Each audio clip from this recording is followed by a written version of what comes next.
नमस्कार प्रेक्षकांनो, लग्नानंतर होईलच प्रेमच्या आजच्या भागात आपण पाहणार आहोत. गुरुजी नंदिनीला सांगत असतात, लक्षात ठेव नंदिनी, कधी कधी काही गोष्टींसाठी आपल्याला असा मार्ग निवडावा लागतो जो आपण कधीच निवडला नसता. तू काव्याची थोरली बहीण आहे आणि धाकटी जाव सुद्धा. तुलाच या दोन्ही नात्यांचा दुवा व्हायचंय. तू नंदिनी पण आहेस आणि तूच युधिष्ठिर पण. तर नंदिनी म्हणते, मी आई का नाही. गुरुजी सांगतात, जे आपलं नसतं ते कितीही जवळ आलं तरी आपल्या हातून निसटून जातं. तेव्हा नंदिनी विचारते, पण गुरुजी तुम्ही ही युधिष्ठिराची गोष्ट मला का सांगितली. तर गुरुजी सांगतात, विचार कर. वेळ येण्याआधी कळलेली गोष्ट, वेळ गेल्यानंतर जुळलेली नाती यांचा शेवट दुःखतच असतो. तेव्हा जीवा विचारतो, गुरुजी तुम्ही आत्ता जे काही बोललात ते कळालं नाही आम्हाला. तर गुरुजी सांगतात, कळावं अशी अपेक्षा पण नाही, पण काही वेळ जाऊ द्या, सगळं काही व्यवस्थित होईल. शुभम भवतू म्हणून तिथून निघून जातात. तर वसुआद्य त्यांच्या रूममध्ये विचार करत असतात. त्याच वेळेला तिथे विजय सरबत घेऊन येतो त्यांच्यासाठी.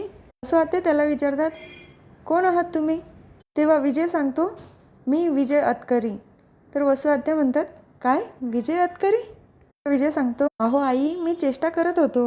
तर वसुआद्य सांगतात, तुम्ही विजय मतकरी असू शकत नाही, कारण माझे जावई माझ्याशी कधीच खोटं बोलत नाही. मी जेव्हा तुम्हाला फोन केला तेव्हा तुम्ही मला घरी आहात म्हणून सांगितलं, पण मी तुम्हाला कुलकर्णी रोडच्या लिंबू सरबताच्या स्टॉलवर उभं राहून लिंबू सरबत पित होतात मी स्वतः तुम्हाला बघितलं. विजय सांगतो, आर यू सिरियस. तुम्हाला काय वाटलं मी त्या रस्त्यावरच्या स्टॉलवर लिंबू सरबत पिण्यासाठी उभं राहील. तर तुम्ही मला बघितलं तर तिथे पटकन यायचं ना मला विचारायला. तर वसुआद्य सांगतात, मी येतच होती, पण तेवढ्यात गाडी आडवी आली आणि तिथून तुम्ही गायब झालात. पण मी पाठमोरं बघितलं होतं तुम्हाला. पाठमोरं बघितलं ना. मग आपण नंदिनी काव्याच्या बाबतीत काय झालं. नंदिनीला मी मागून बघितलं म्हणून लक्षातच नाही आलं ना ती काव्य आहे की नंदिनी. म्हणून यातनं आपण काय शिकलो, समोर चेहरा दिसणं खूप गरजेचं आहे.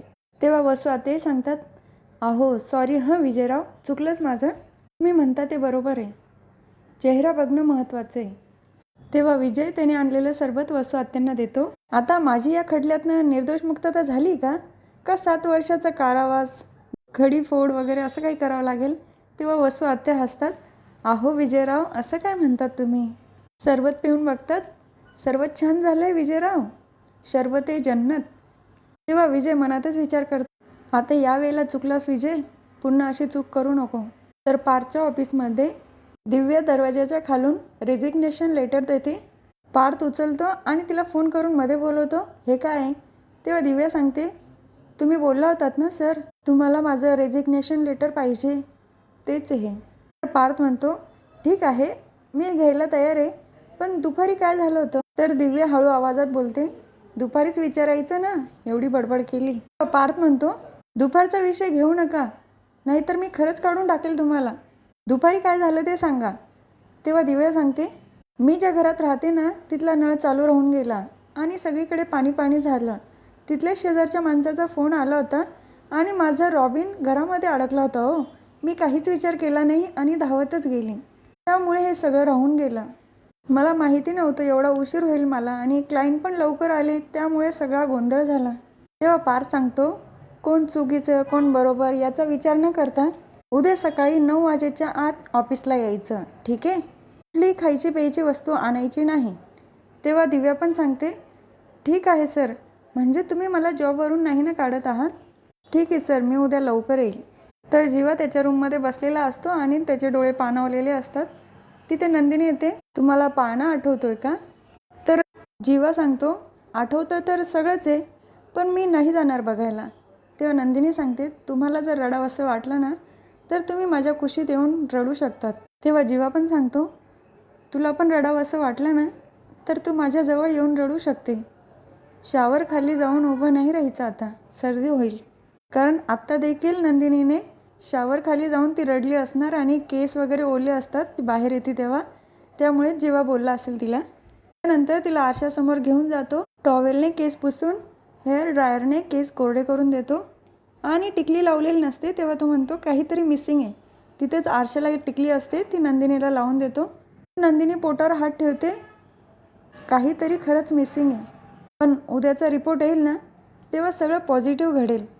जीवा पण म्हणतो, हो मी पण त्याच रिपोर्टची वाट बघतोय. उद्या असं काही भलतं सलतं नको व्हायला. तेव्हा नंदिनी पण म्हणते नाही, सगळं पॉझिटिव्ह होईल. जीवा तिला सांगतच असतो उद्या सकाळी आपल्याला जायचं आहे. त्याच वेळेला तिथे मानिनी काकू येतात. तुम्ही कुठे जाणार आहात? तुम्ही सकाळी गेलात तर चालेल, पण दुपारी कुठे जाऊ नका हां, दुपारपर्यंत घरी या. जीवा विचारतो काय काम आहे दुपारून? तेव्हा मानिनी काकू काही सांगत नाही, फक्त दुपारनंतर तुम्ही घरी राहा. मेन म्हणजे नंदिनी मी काय म्हणते, मी आत्ता चालण्यासाठी निघाली, तेव्हा तू पण येते माझ्याबरोबर? तेवढ्याच आमच्या नातीबरोबर माझ्या गप्पा पण होतील. नंदिनी जीवाला विचारते मी जाऊ का? तेव्हा जीवा म्हणतो नाही, ही वेळ आमच्या लेकीच्या बाबांची, तेव्हा या वेळेला कुठेच नाही जायचं. त्यानंतर मानिनी काकू तिथून निघून जातात. तर दुसऱ्या दिवशी पण दिव्या ऑफिसमध्ये लेट आलेली असते. तेव्हा पार्थ तिच्यावरच चिडतो, वाजले तुमचे 9. काल फोन उचलला नाही म्हणून काय झालं होतं विसरलात का? परत मागचे पाढे 55. दाखवा तुमचा फोन, इकडं आणा. पार्थ हातात फोन घेतो. तेव्हा दिव्या सांगते अहो सर, त्या फोनवर रॉबिनने सुसू केलेली आहे. पार्थ पटकन तो फोन खाली ठेवतो आणि दिव्या हसायला लागते. अहो सर, मस्करी करत होते. तेव्हा पार्थ तिला म्हणतो मस्करी सोडून कामाचं बोलूया. उशीर का झाला? तेव्हा दिव्या सांगते मी ज्या ठिकाणी घर बघायला गेले तिथले सगळेच घरमालक हेच विचारतायत तुम्ही मॅरिड आहात का? आता माझी जर फॅमिली नसेल तर मी कुठून आणायची? आमच्यासारख्या सिंगल मुलांचे हेच हाल होतात सर. पण मला एक आयडिया सुचते, मी तुम्हाला शेअर करू? तेव्हा पार्थ पण विचारतो कुठली? तेव्हा दिव्या सांगते मी जर त्या घर मालकाला सांगितलं की माझं लग्न झालं आहे, पण तो मला नाव विचारेल, तेव्हा मी एक नाव सजेस्ट करू तुम्हाला? मला त्यांना सांगावं लागेल ना. दिव्या पार्थ देशमुख. तेव्हा पार्थ अजूनच चिडतो, यू प्लीज स्टॉप इट. तर दिव्या उठूनच जाते त्याच्याकडे. सर प्लीज, तुम्ही गैरसमज करून घेऊ नका. मी तुम्हाला हे फक्त खोटं सांगते. खरंच थोडी आपण नवरा बायको असणार आहे. मला माहिती आहे काव्यांना माझी रिप्लेसमेंट नसणार आहे. पार्थ सांगतो माझ्या नावापुढे फक्त एकच नाव लागू शकतं आणि ते म्हणजे काव्या पार्थ देशमुख, आणि कायमस्वरूपी तेच लागणार. दिव्या रडण्याचं नाटक करते. अहो सर, मी माझ्यासाठी नाही तर रॉबिनसाठी म्हणत होते. कारण जेव्हापासून त्याला समजलंय ना रूम सोडून जायचे, तेव्हा अगदी उदास बसतो तो. त्याची त्या घरासोबत अटॅचमेंट झाली आहे. त्याला ते घर सोडावंसं वाटत नाही आहे, म्हणून त्याच्यासाठी मी असं बोलली होती. नाहीतर माझा दुसरा काही हेतू नाही सर. तशीच पार्थला मिठी मारते. तितक्यात ऑफिसमधलीच एक मुलगी दरवाजाजवळून जात असते. ती पटकन दोघांचा फोटो काढते आणि तिथून निघून जाते. जे फोटो काढण्यासाठीच दिव्याचा हा सगळा प्लॅन असेल हां प्रेक्षकांना. कारण दिव्याला तर विजयने पाठवलंय ना. असो, पुढे कळेलच. तर पार्थ तिला बाजूला करतो. हे बघा दिव्या, ऐका, शांत व्हा, मी करतो तुमची काहीतरी राहण्याची सोय. तर दिव्या तिथून निघून जाते. तर जीवा नंदिनी हॉस्पिटलमध्ये आलेले असतात. तेव्हा डॉक्टर त्यांना दोघांनाही सांगतात मी आत्ता जे काही तुम्हाला सांगते तर तुम्ही प्लीज मनाची तयारी करून ठेवा. नंदिनी पण म्हणते डॉक्टर तुम्ही बोलल्यानंतर आम्ही आता स्वतःची तयारी करतोय की पुन्हा चान्स घ्यायचा बाळाबद्दल, पण तुम्ही असं सस्पेन्स ठेवू नका, काय ते स्पष्टपणे बोला. डॉक्टर सांगतात नंदिनीचे रिपोर्ट आता नॉर्मल नाही आहेत. त्यांच्या रिपोर्टमध्ये असं आहे की ते इथून पुढे कधीच आई होऊ शकत नाही. नंदिनी जीवा दोघांनाही धक्का बसतो. तेव्हा जीवा म्हणतो हे कसं शक्य आहे? हे असं नाही होऊ शकत. तुमच्याकडे येण्याआधी आम्ही 2 डॉक्टरांची ओपिनियन घेतली होती. त्यांनी काय सांगितलं होतं, नंदिनी आई नाही होऊ शकत. पण तुमच्याकडे आल्यानंतर तर असं वाटलं ना की नंदिनी आई होऊ शकते आणि ती प्रेग्नेंट होती. तसंच आत्ता पण काहीतरी घडू शकतं ना. नंदिनी त्याला शांत करत असते, पण जीवा कुठे ऐकतो. डॉक्टरही त्यांना सांगतात अहो काही गोष्टी आपल्या हातात नसतात, मेडिकल सायन्सच्या पण नसतात. नंदिनी पण सांगते अहो पण डॉक्टर, याआधी मी कोणाचंच वाईट केलेलं नाही आहे. सगळ्यांचं चांगलंच झालं पाहिजे याचाच विचार केला आहे मी. मग या गोष्टी माझ्याबरोबरच का होतात ते? मी आजारी नसते, तब्येतीने व्यवस्थित आहे, सगळे फिट आहे, मग असं का होतं माझ्याबरोबर? तेव्हा डॉक्टरही सांगतात मी तर तुम्हाला सजेस्ट करेल की आज दुसऱ्या डॉक्टरांचं ओपिनियन घ्या. माझे रिपोर्ट खोटे ठरले तर मला आवडेलच, पण अजून एक गोष्ट, घरात कोणाला तरी विश्वासात घेऊन ही गोष्ट सांगा मिसकॅरेजची, नाहीतर नंतर खूप प्रॉब्लेम होतात. आधीच का नाही सांगितलं असे घरातले लोक विचारत असतात. तेव्हा जीवा नंदिनीला पण प्रश्न पडतो काय करायचं नेमकं ते.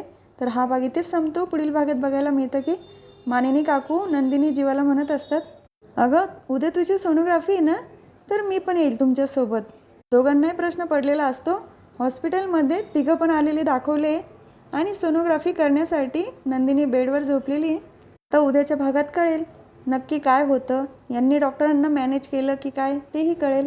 उद्या पुन्हा भेटूया लग्नानंतर होईलच प्रेमच्या पुढच्या व्हिडिओमध्ये. तोपर्यंत माझ्या व्हिडिओला लाईक, शेअर, सबस्क्राईब करा. बेल आयकॉन दाबायला विसरू नका. आणि सर्वात महत्त्वाचं म्हणजे काळजी घ्या.